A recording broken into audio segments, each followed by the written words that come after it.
अगर आप भी चाहते हैं कि आरसीएम म्यूजिक के वीडियो सबसे पहले आप तक पहुंचे, तो लाल बटन को दबा के चैनल को सब्सक्राइब जरूर करें और साथ में बेल आइकन को दबाना ना भूलें।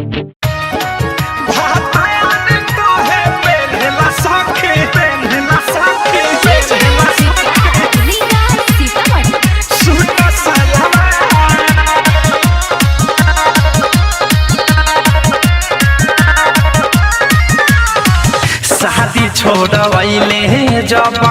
के लैले शादी नैहर में रहनी जैसे दे तबाया जादी शादी छोड़वैले जब के लैले शादी नैहर में रहनी जैसे दे तबाया जादी कहले बियाह लोग लहू का कुमार भातार कहे पेन्हला सखी सूट सलवार भातार कहे पेन्हला सखी सूट सलवार भातार कहे पेन्हला सखी पेन्हला सखी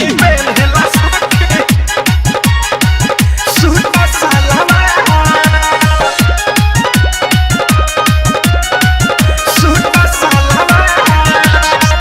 शादी किन के दिहले रहली महंगा महंगा माई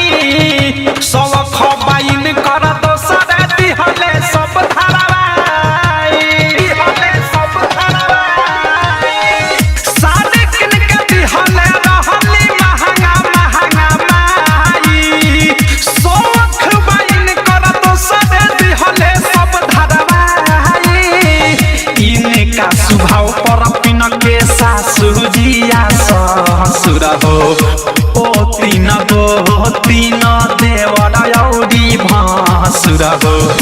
हुए खिसिया बाकी बड़ा कहते प्यार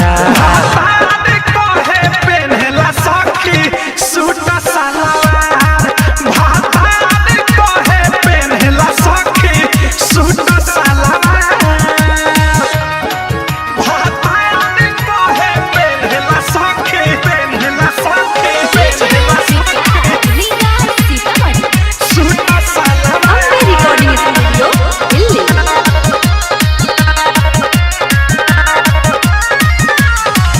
बॉडी के बनावट देखे पेन्हारे सटल सटल पीठी उघार रहे गोल गहला कटल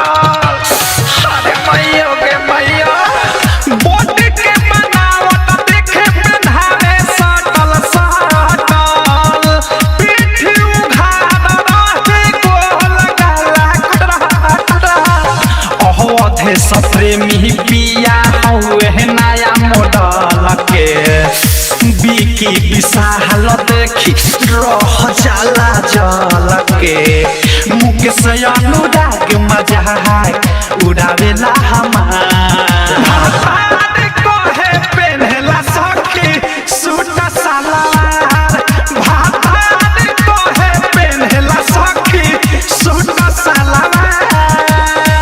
शादी छोड़वैले जब के लैले शादी नैहर में रहनी जैसे दे तबाया जादी शादी छोड़वैले जब के लैले शादी नैहर में रहनी जैसे दे तबाया जादी कहले बियाह लोग लहू का कुमार